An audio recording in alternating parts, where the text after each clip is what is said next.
हनुमान जी के धर्मपिता वायु थे, इसी कारण उन्हें पवन पुत्र के नाम से भी जाना जाता है।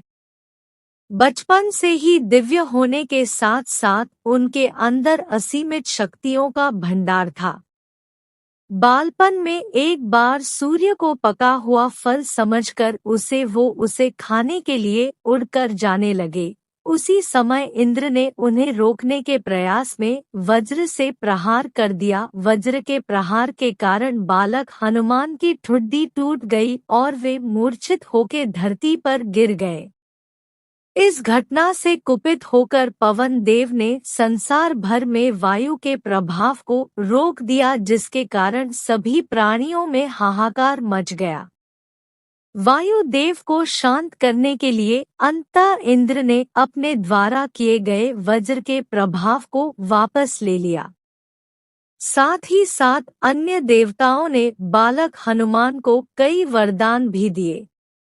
यद्यपि वज्र के प्रभाव ने हनुमान की ठुड्डी पे कभी न मिटने वाला चिन्ह छोड़ दिया।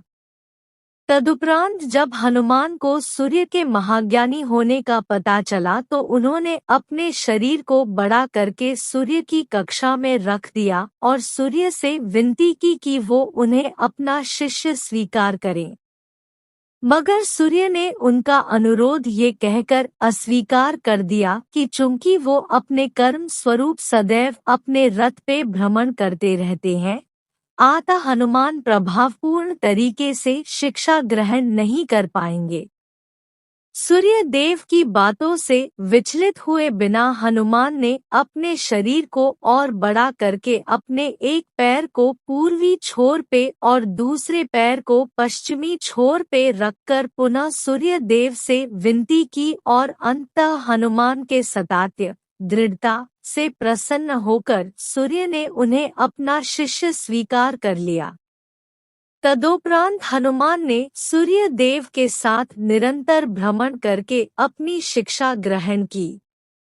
शिक्षा पूर्ण होने के उपरांत हनुमान ने सूर्य देव से गुरुदक्षिणा लेने के लिए आग्रह किया, परंतु सूर्य देव ने ये कहकर मना कर दिया कि तुम जैसे समर्पित शिष्य को शिक्षा प्रदान करने में मैंने जिस आनंद की अनुभूति की है वो किसी गुरुदक्षिणा से कम नहीं है।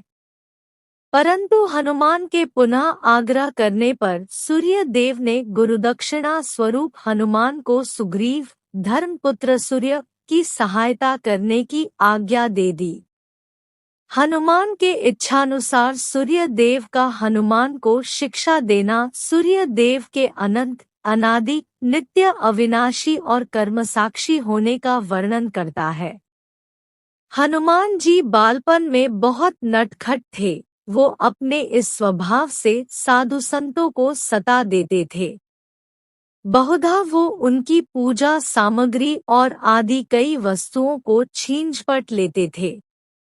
उनके इस नटखट स्वभाव से रुष्ट होकर साधुओं ने उन्हें अपनी शक्तियों को भूल जाने का एक लघु शाप दे दिया। इस शाप के प्रभाव से हनुमान अपनी सब शक्तियों को अस्थायी रूप से भूल जाते थे और पुनः किसी अन्य के स्मरण कराने पर ही उन्हें अपनी असीमित शक्तियों का स्मरण होता था। ऐसा माना जाता है कि अगर हनुमान शाप रहित होते तो रामायण में राम रावण युद्ध का स्वरूप पृथक भिन्न न्यारा ही होता। कदाचित वो स्वयं ही रावण सहित संपूर्ण लंका को समाप्त कर देते।